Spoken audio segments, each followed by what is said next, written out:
Shikha Dhillon from National School Awards, and I welcome you all at the Top 50 Educator series, where we will be interviewing the top 50 educators of India and getting to know about their personal and professional journey.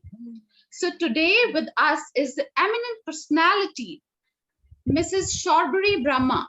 Mrs. Sarbari Brahma is the principal in Griffins International School in West Bengal. Ma'am is having an immense experience of more than 16 years in the education sector till now. She is a teacher. She has organized that benchmark to finish teachers by the Learners Conference and India in association with Koulu, Koulu. Under her leadership, her school got the most innovative school with academic excellence in West Bengal by Asia Today Research and Media in 2021. She has also bagged the award of ranked number one school for her school in the Kharagpur and Paschim Medinipur district by Education World. Also, her school got the parent survey report that is 94% satisfaction reported by parents in respect to support and efforts made by the school during pandemic for online classes. So she has proved that the educators of our nation is the self-motivated and a source of inspiration for all of us, whether it is the offline education or the online education. So we welcome you, ma'am, at this platform today. We heartily welcome you. Thank you so much. Thank you so much. So, ma'am, as you know, we are being in these tough times in the COVID era. So it was really a privilege for us, as you have shown that you are under your leadership, your school has got the awards in online education as well. Your satisfaction level and of the parents and the students was commendable. So we heartily congratulate you for the same as well.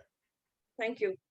I also consider it to be one of my, greatest achievements, the parents' feedback more than any award. That truly encourages me. That's really great, ma'am. That's really great. And we need the educators like you, the principal and mentors like you, who are working continuously in the direction of the education and improvisation of the system. So moving forward, ma'am, starting from the starting, we know you as a principal, we know you as a mentor, we know you as an educator. But as you have started your journey far back, like approximately 14 or 16 years ago in the education sector. So we wanted to know, how was your experience from starting of your career, how you got into the education sector, what inspires you and aspires you to be an educator and to be a great mentor or principal right now as you are in the school, in the Griffins International School. So we wanted to know your journey from starting to up till now. All right. First of all, yes, my career span is about, right now it is around 16 years, as you say. But in the initial part of my career, I was in the corporate industry, in the corporate sector. Okay. So I would say after doing my biotechnology course, when I entered into the corporate sector, I was more or less focused that I will be continuing in the corporate sector. But the moment I entered the corporate sector, I started realizing after few days, few months, it was a self-realization, it was a self-assessment, because at our times, we did not have career counseling or career guidance as such. Till now, it is not that much focused, I would say. But still, there are some people who are doing it right now. But at our times, there was no such guidance. So the subjects were very interesting. My subject was biotechnology. It was definitely very interesting. But after entering the corporate field, I felt that somehow I was not meant for, I was not cut out for the corporate jobs as such. Okay. It's called, I was not matching my personality, my career, my traits were not somehow matching with the corporate world traits. And I also wanted to do something more meaningful, something more fruitful. Uh, a person has various interests, various positives and negatives. One of my positive, I would say, was that I knew that I was a good teacher. Okay, because from the college life itself, I used to teach students. So that already I knew that I'm good at teaching. So after working few years in the corporate sector, I felt that no, I think I need to replan my career. I'm not happy at the end of the day.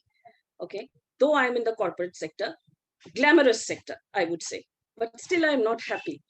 So I took a back step and I started my career through in the education sector. Okay, of course, first I was a teacher. Then at some point of time, I got the opportunity to be a coordinator, and then thereafter headmistress, and then the principal. What I felt was that in my case, maybe it is the leadership quality and the teamwork, okay, which I had, that gave me these opportunities to explore more uh, and sooner in the field of education, I would say. So that is how I entered the education sector, and slowly the journey started. And if I talk about what I learned in the entire journey, I would say what I've learned is it is both a learning and it was both a challenge, because through challenges only we learn, right? What I learned is first, as I said, career counseling was needed at my age. I was supposed to be told what I am good at, what is my knack, what is my interest, where can I fit in properly. Okay, that was not there. And it was the transition from the college to the industry is a huge transition.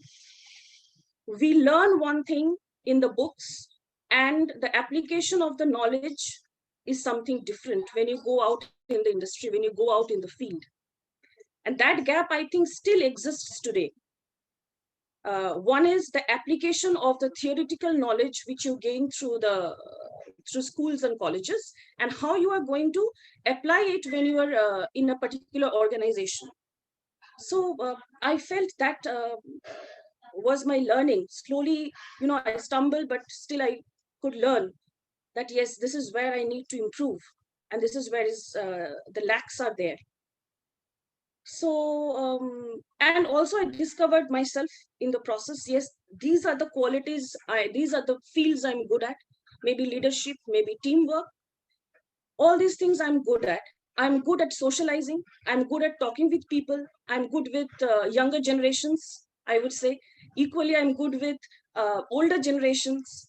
Okay, I mean, various age groups. I All these things made me realize that yes, I am a better fit for the education industry, maybe.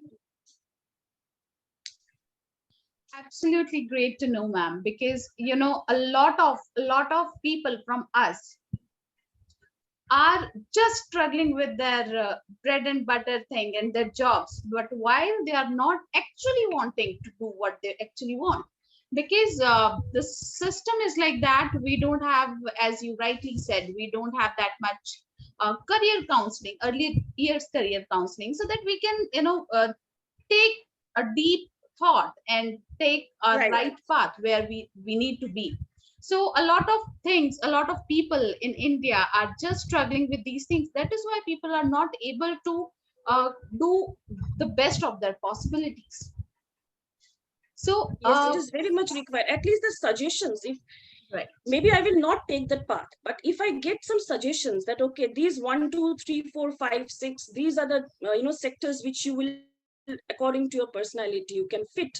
Now you take your decision wherever you want to go, and these are the pros and cons of the industries. These are the how this particular the medical sector works like in this way, IT sector works in this way, biotechnology sector works in this way. This will be your lifestyle once you enter this sector. All this information are required, I think. Absolutely right, ma'am. And I hope that you are having that counseling sector in your school as well, because this is the main thing from which we learn, and we think that okay, next generation should not go under this kind of pressure, or this kind of misguidance accordingly. uh, Right. We are yes. starting it in this year because we have the first 12th batch, which will be appearing for the board exams next year. And so this year, and ours is a pretty new school, 5 years running. So we are starting career counseling this year itself. Okay, that's really great. That's great to know. Ma'am, moving forward, as you have taken the education part from the corporate sector, so you might have a lot of challenges also would be there in terms of really shifting from the corporate sector into the education sector, though the leadership qualities and the communication, which is prime necessity, was there in you. But of course, you might have also faced few challenges in terms of from starting the education career up till now, as you are on a very prestigious position. So we wanted to know those challenges and how you have tackled them. All right. The very first challenge, I would just like to focus on one thing because it is important in every field, which I realized later on is no matter how educated you are, no matter how good you are at your own field or subject, once you enter into any organization, whether it is an corporate, education, whatever, if you want to grow into that organization, what you require is your soft skills should be very strong. Okay. How you interact with the people, how you interact with your team, how you respond to the seniors, how you how good are you at your communication, how good are you in your leadership, teamwork, then vocalizing your thoughts and professionalism. All these things, I mean, we call it soft skills, of course. So these things matter a lot in retail. Maybe you are entering your particular sector through your qualifications and experience, but after that, if you hold on to the position, want to hold on to the position and you want to improve further, then these skill sets matter a lot in any organization. This was my first challenge because this I came to know when I first started working through many organizations, and I started picking up all these things. Okay, I was no one ever guided me. There was no at that point at what skill, what, how should I respond when I to the senior, or how should I work in a team. There was no as such written guidelines, and there was no guidance at all. So while working, yes, I faced a lot of challenges. That is one of the things. And coming to the education sector, when I came back to the education sector, definitely I would say that the first challenge which I faced, which I didn't quite like, was though it still happens in many schools that the teachers, though they are highly qualified, okay, and we expect a lot from the teachers, that the teacher has to be a coach, a teacher has to be a mentor, a teacher has to be a good communicator, teacher has to have developed parenting skills, teacher has to be a good motivator. These are the other skill sets, I mean, variety of skill sets the teacher should have along with their qualifications and experience. But after that, uh, I would say there is a bit of exploitation at one level, because it is not the skill sets, the experience, the qualifications, all these things do not match, or did not match. Also, in my case, when I first entered, did not match, did not compensate. They were not compensated properly. Did not match with the rewards or the awards or the compensation. I would say that basically the salary part, and that I think still exists in the system uh, for the teachers. We need good teachers in the system. We need good brains in the system, and that has to be properly compensated. Otherwise, it becomes tough and tougher. The journey becomes very tougher. So that is one thing. Second is, I would say, uh, also there is a tendency of, though a person is postgraduate, you ask them to take the lower classes. So that is also a demotivating factor for somebody. I also took, but I definitely took it in a positive way at that point of time, but many cannot. They ask the questions, why? I am a postgraduate, why should I take lower classes? So that should not be, I think, ideally, the situation should not be there. If you're hiring according to the qualifications, you should be giving them the classes proper to their qualifications. That is a big motivator, basically. And also, training matters. Pre-primary teachers are well trained. They know how to handle the children of such age group. So maybe a postgraduate teacher doesn't know. He is good at his own subject knowledge and he will be teaching students of class 11 and 12. He is better at that. So Absolutely that right. is there. I think I also faced the same thing. I took it positively and I went ahead, right? And I would say some robust HR policies should come into place in every education institution. Overall, the well-being of the employees, including the teachers, should be well taken care of. It's not only in terms of salary, but overall well-being. HR policies should be good in place that the employee should feel that, no, I am valued in this organization. These are the benefits which I'm getting from the organization, being an employee. And award system, reward system play a big role as a motivator. All these things should be in place. It will help develop the education sector, which I did not get, of course. Yes, in one school definitely I saw when there was a annual reward ceremony, and which was something very new to me, and I really enjoyed it. And then I thought, yes, everybody actually looks forward to that ceremony. It matters so much to them. It's not about the money always, but that recognition of their efforts matters a lot. Absolutely right, and completely agree with all your points, ma'am. As teaching is a very underrated job in India. So a lot of things need to be improvised in terms of getting the more teachers, the knowledgeable, not that knowledgeable, but that self-motivated teachers. And this is a stream, I think, which is on the least priority of anybody's life. People keep Correct, there by correct. That is the tough passion. part. Yes, people came here by passion. That is another thing. But most of the people are just coming here because they are not getting that much enough resources or that enough opportunities to develop into any particular sector. So they think that okay, let's do teaching. Yes, So that thought is also that anyone can become a teacher, but that is not the fact. Just absolutely, because absolutely, I want some, engagement part, it's kind of engagement. No, that is not the fact. Anyone cannot become a teacher. That absolutely. is the Because first thing. being a teacher is being a life changer. You are taking care of thousands or hundreds of lives, and you are making their future. So that is really a very responsible and a very inspirational job. You need to be that much inspired, that much passionate about the work. What are you doing? So Absolutely. so that is really great to know, ma'am, and it was really great to know your point of view, that how you think on this much of minute level for the teachers, for the process as well. So moving forward, ma'am, as you have said that some robust policies would be there, some robust system would be there in terms of making the teachers motivated and into the education sector. That will be a really a great thing if it would be there. In the same context, the national education policy have come in 2020.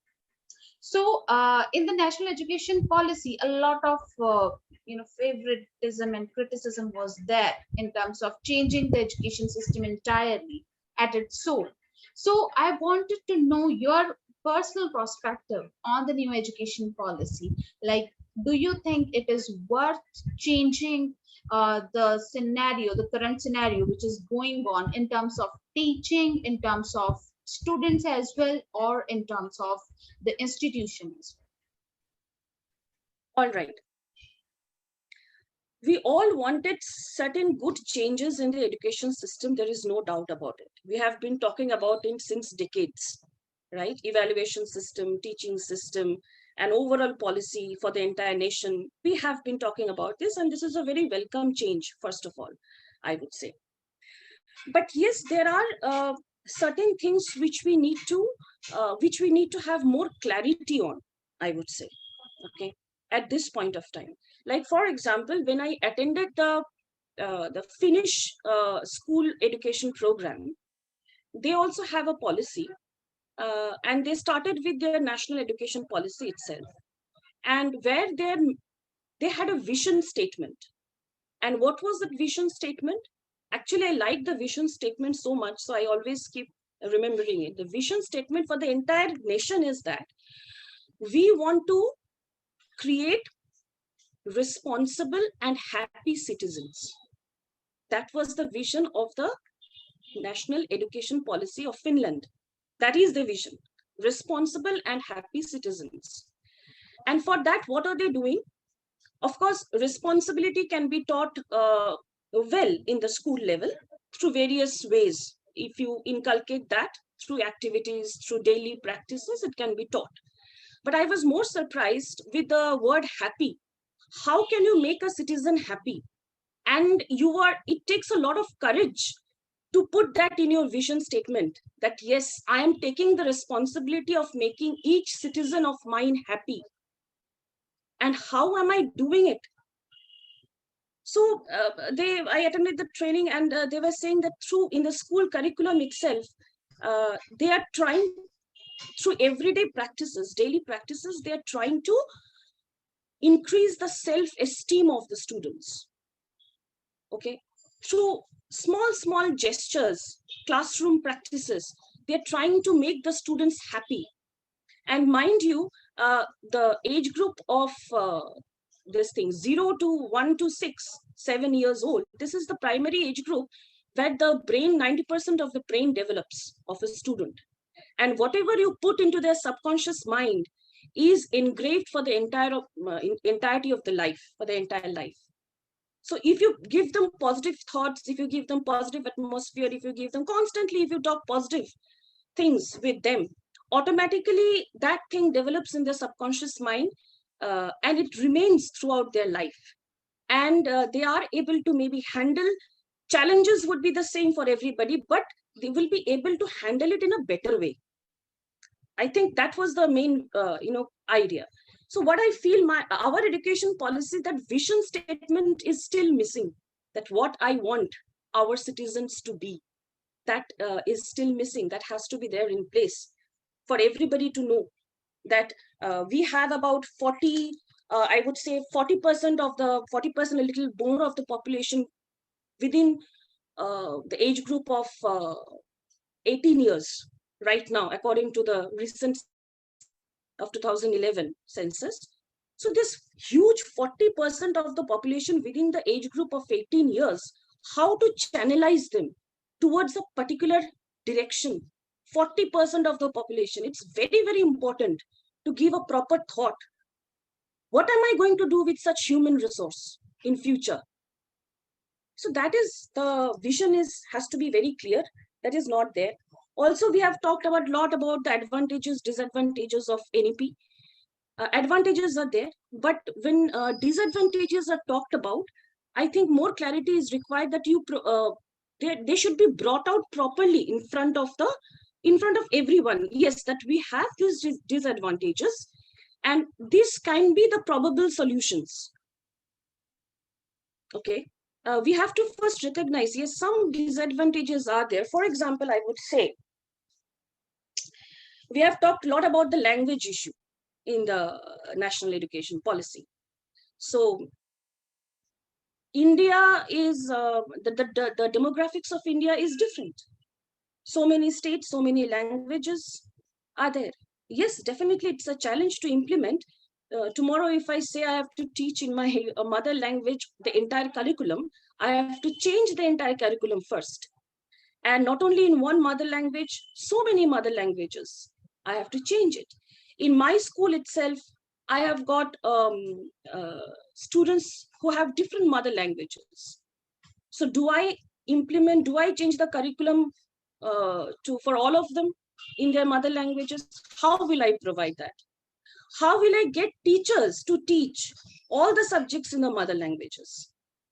That is a very big question. How will I get teachers? How will I distribute the classes? How will I arrange the classes? So these are the challenges which we need to more talk about. We need to give more thought on it. Okay.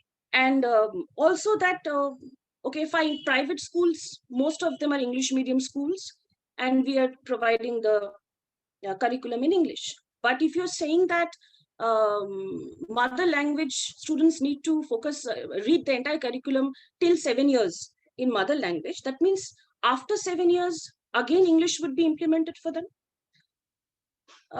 So again, that will be a challenge there. So this needs to be more, sorted out. What is the way ahead? It has to be discussed properly, because our demographic, yes, we have made a policy, uh, maybe taking into consideration of what policies exist in the developed nations, but our nation is a heterogeneous nation.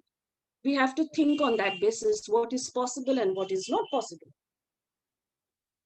Also, they have talked about the B.Ed course, which is 4 years course right now for the teachers. Very good, good implementation. But again, my question is the course revised as per the new needs of the system?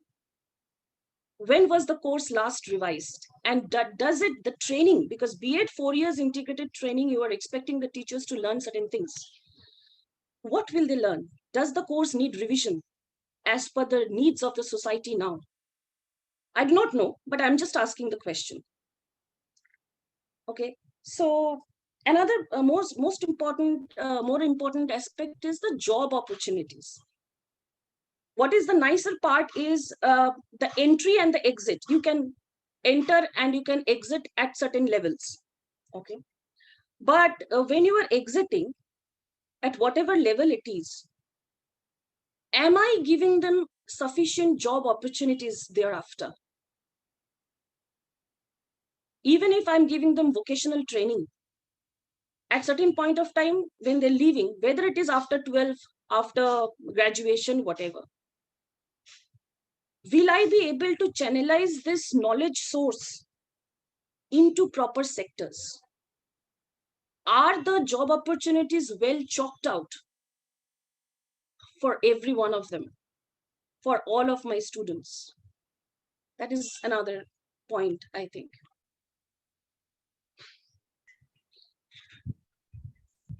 That was really noteworthy points, ma'am, as you have raised it. And we hope that everybody who is listening, who will be listening to this interview, they will definitely get intrigued points and intrigued explanation for this thing. Because as you have rightly said that a lot of things needs to be changed, and nowadays the generation is being changing in every 5 years.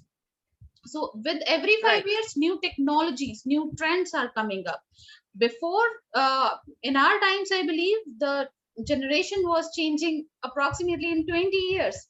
But now it is, the time span is so small, and the technology, the advancement is such on such a huge scale that we need to revise these things according to the future needs and according to the futuristic vision. In that much implication should be there, and that much that what we can say is that much resources we need to put into the education system or other system. Exactly. So that Exactly. they can be implemented in such a way so that students would be future ready. As by implementing it on only the education system, we need to see the job opportunities, as you have rightly said. We need to see whether if one other point I need to mention over here is like their subject choice. Students are having the different students can have different combination of the subjects in the higher classes, but do we have those kind of job opportunities with the students? Correct. With those subjects? Correct. Yeah, so these kind of things which are still a very huge huge points and very, very huge obstacles in the education system.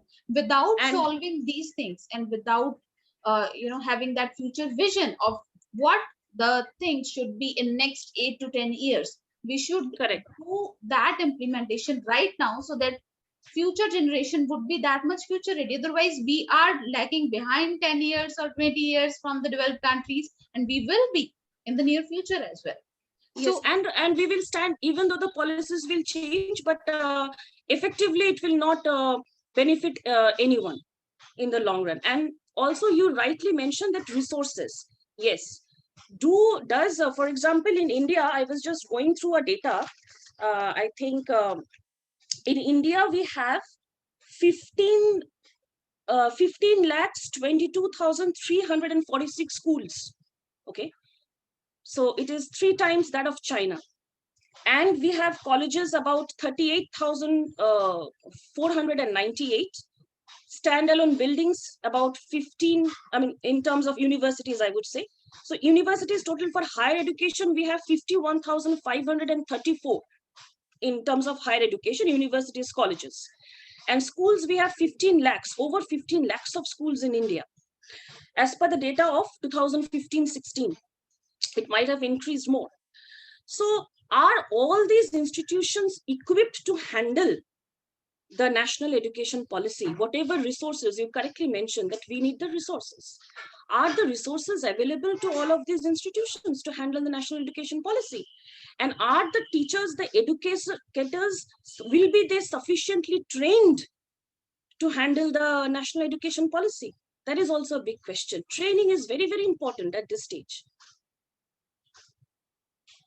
absolutely, ma'am, because without training, if we are not able to inculcate these values and this vision into our teachers' heart and soul, they would not be going to implement it into the way that child can have the best output of it.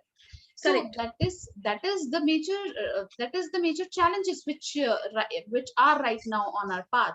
But in implementing these things, like after 6, 7, or 8 or 10 years, once it will be inculcated into the system, into the roots of the system, what we can say, then the world will again going to change, in the same aspects, because the way the speed on which the things are going to change in the near future, it is tremendously high. And we believe that after 35, 37 years, the new education policy have came, it needs to be changed regularly, Correct. with in respect of, Revised regularly.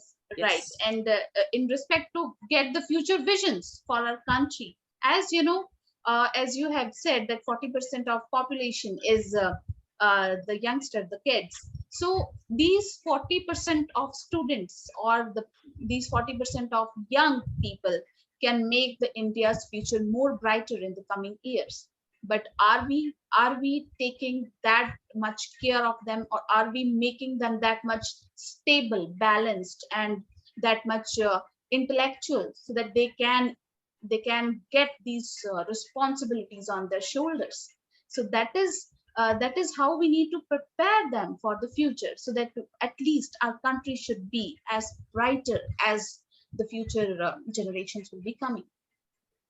So that was really, really insightful discussion, and the points which you have said, ma'am, as 15 lakhs approx schools you have said, in 2018-19 we do have the data, it is 17 lakhs plus, so 16 lakhs something, yeah.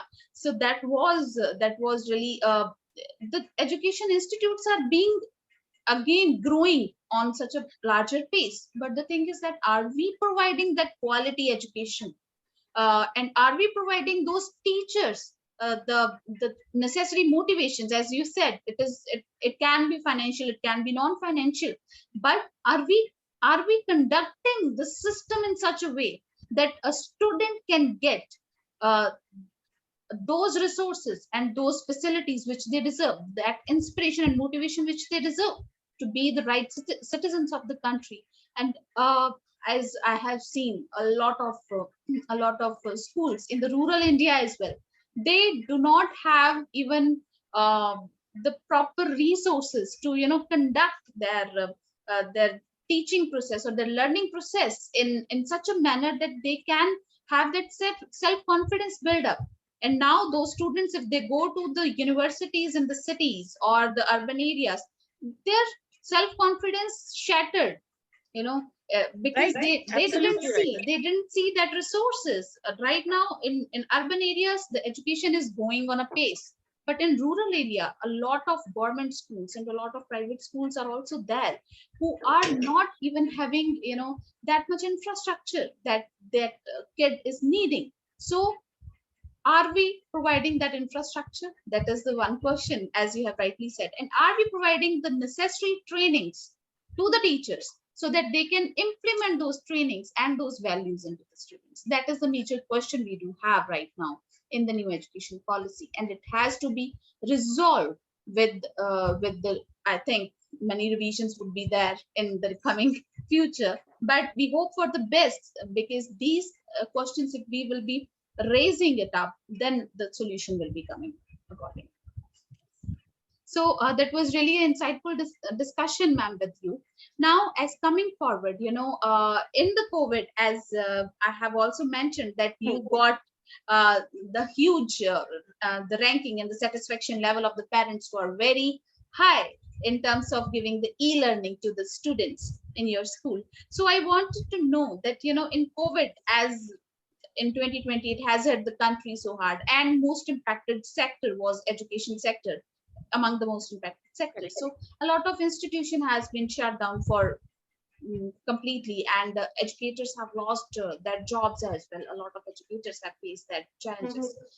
And so the, and moreover the traditional education method has been shifting to the completely different method, that is the e-learning, which, you know, which would be otherwise 30-40 years later if we would be implementing the e-learning. But now, as the COVID has hit the country and hit the system so hard, so we need to improvise ourselves so quickly, and we are right now on the hybrid learning model, that is the e-learning right now, but in future physical learning and e-learning will be the amalgamation of the same and the education system. So I wanted to know what kind of challenges you had faced in 2020 when it suddenly the lockdown has been announced, and uh, you know, a lot of schools had suddenly been closed. So you might have also got a lot of challenges in terms of, you know, shifting the entire education system in your school. So Right. I wanted to know the challenges of yours and how you have tackled them. And I'm sure you have tackled them in such a way, in such a profound manner, that every parent is also being satisfied. But we wanted to know the journey so far. Yes. Well, first of all, here I have got an opportunity, and so I would like to thank my team members of the Griffins International School. Without the team, I could not have done it. We could not have done it. Okay. Teamwork. First, credit goes to the teamwork. Next is, yes, um, we were. I would say we were very fast at to grasp the change.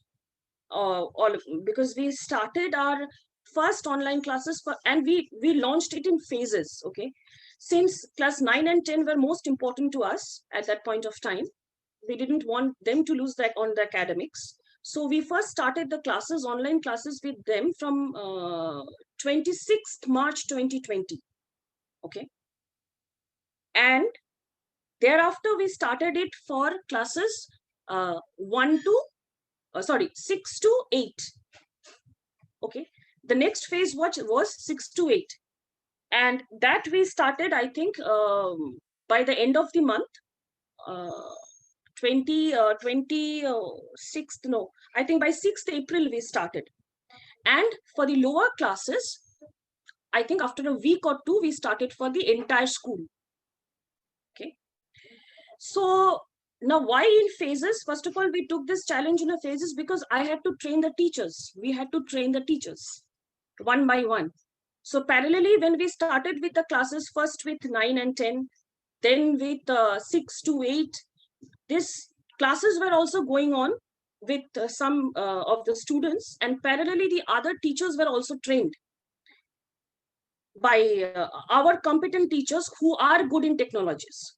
Basically, it was all internal, and especially our coordinators who and the teachers of computer who have computer knowledge. Okay, they took this entire task on their shoulders, and one by one they started training the teachers. Next, also parallelly, what we had to do is, of course, making the students aware of the system entirely. And since Griffins International School has a different demographics, we have, the parents, some of the parents are from the, not exactly from the urban areas, but some of them are also situated quite far in the interiors. So they do not have that knowledge of what is technology all about. All of a sudden, it's a shift for them. So, and we asked the parents of nursery to class 5 to sit with their children for the classes. So the parents also had to had sufficient training as to how conduct the classes, how to log in, how to check the homework, how to check the classwork, how to be with their child, how to grasp things from the online classes. So trainings were going on simultaneously and almost took, or I would say, 3 months to come to a system to stabilize the system properly. Okay. And at that time, I think we had about 1,300 parents or so total. So everybody one by one, it was like a hand-holding training. Our admin staff department also had to work day in and day out, calling the parents, making them understand this is how you need to log in through Zoom. This is your ID. This is your password. This is the classroom, Google Classroom. We will be sending the assignments in the Google Classroom. This is how you're going to check. So it was very minute. And believe me, we really had to, we had no, it was 24 hours was also lesser for us. I think it is pretty good for everybody who at that time, the education sector, who wanted to do these things, change all of a sudden. We had to work, 24 hours were less, and there was nothing called night and day. Continuous work at the back end. 80% work was at the back end. So that when I go into the class, for that 30 minutes class, I can give my best. For that, the teachers had to prepare. They had to prepare the lesson plans.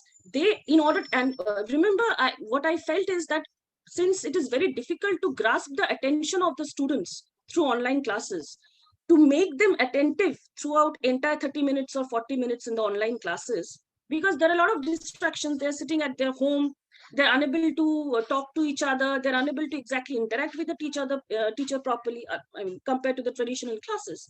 It's very important to grasp their attention. So what I personally did is that I asked the teachers that you make interesting teaching learning materials. Not only make interesting teaching learning materials, whatever is available at your home. Okay, suppose you're teaching a topic of numbers. Suppose you're teaching a topic of, any topic, alphabets, A, B, C, D. If pen is available, use pen. If a bucket is available, use bucket. If you are teaching the vegetables, show them the vegetables right then and there. Show them the counting then and there, whatever you can, just to make the classes attractive for them so that the students listen to you. So that also was incorporated a lot. Lesson plans, proper constructive lesson plans, along with attractive teaching learning materials, not only through the use of technology. Of course, PPTs were made. Again, we made videos, because still certain students were losing out because of network issues, because of other challenges. So what about them? So we, till class 5, for each topic, we made videos also.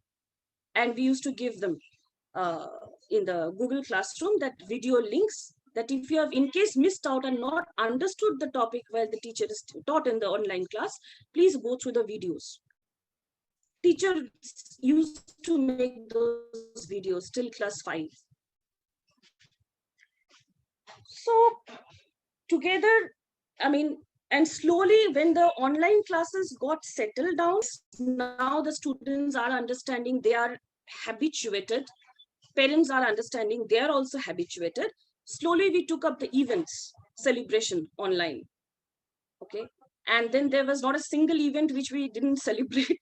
We tried to celebrate all the events. That also broke the monotony of the students. They got involved in the online event celebrations. Okay, they got some chance to act, dance, sing online. They learned to face the camera. They learned to talk in front of the camera while the videos were being made. In the process, there was a huge development within the teachers, which is very, very vital. I mean, something which they didn't even think of 1 year back.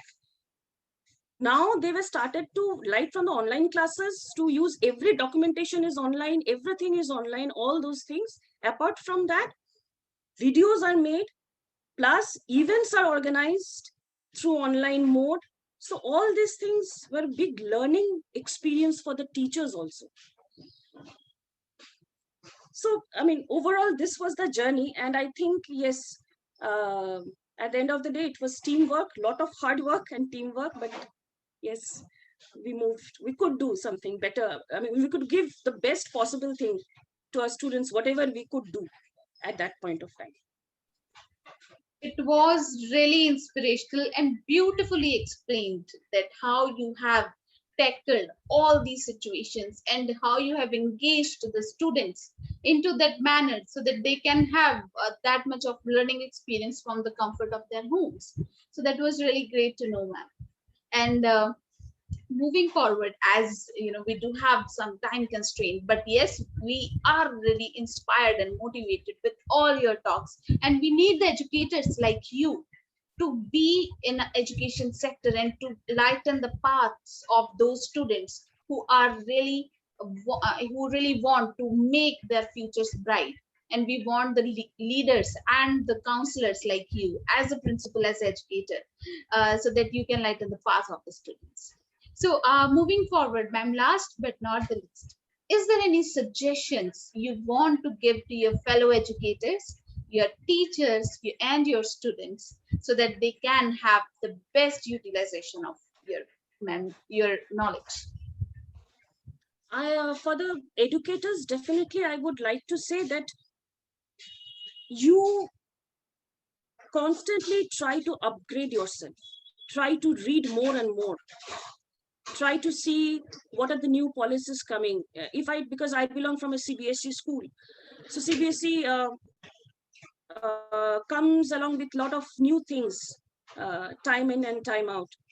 So we have to, I would say the teachers need to read more and more. They need to upgrade themselves. They need to get maximum trainings as possible. From our school, I would also like to mention in the last year, through online mode itself, I think almost in various, not that every teacher got all the training, but together, if I count the number of trainings given to the teachers and the staff, it accounts about 70 training sessions for everybody, internal, external, comprising.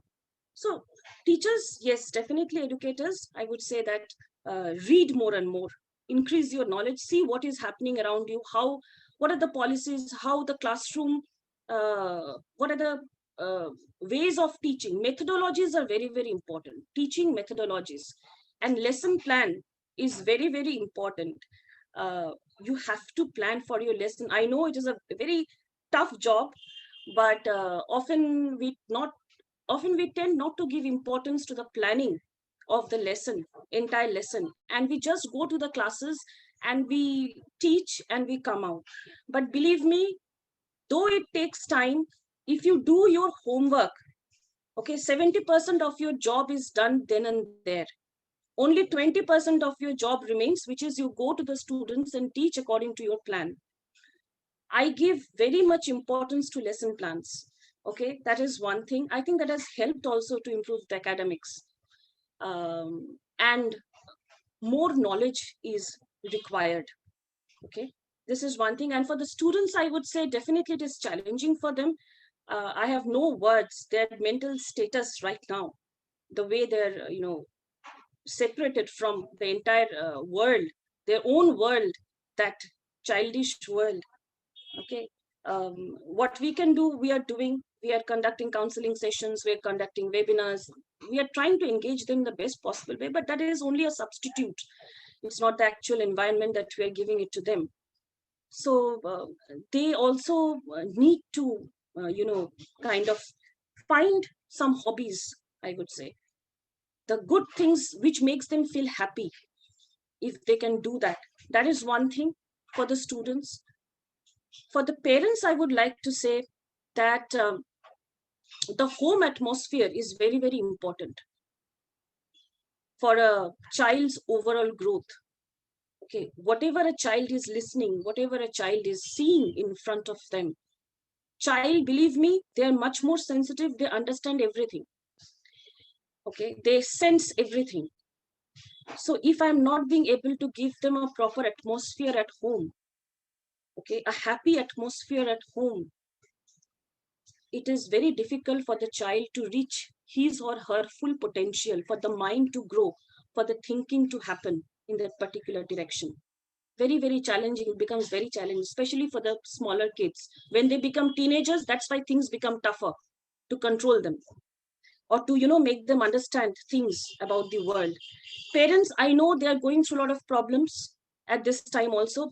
Many financial problems, job related problems, all these things are there. But then child is the most important part of their life, and they have to talk more with their children now. They have to at least try to understand what is going on in their mind. Very, very important. And one more suggestion for the, I would like to give for the entire education, since NEP is coming. um, if we could have a policy action plan for the quality checking of the education, an audit kind of a system, that what all the schools are teaching. Because if you're talking about one policy, if an audit is done by very experienced, very eminent group of members, should be done. I think it should be in place, that what are the schools doing, what are the universities doing, why at all there should be so much variation in the curriculum, so much variation in the cost, especially for the higher education. Why can't things be uniform, and certain standard? What standard are we expecting, both at the school, at the college level, at the higher education level? If we could have an action plan of the audit of the quality checking of the various institutions at various levels, I think it can help.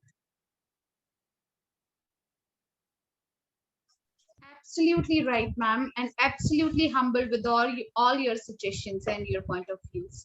Because yes, the system has to be changed in that way that it will be beneficial to all the students, all the teachers, and all the educators as well. The system should be that much refined and robust, so that kids and teachers, all the educators, including educators, they can implement it very easily, and they can sail through it to make the best possible changes in the child's life, because ultimately they will be the future.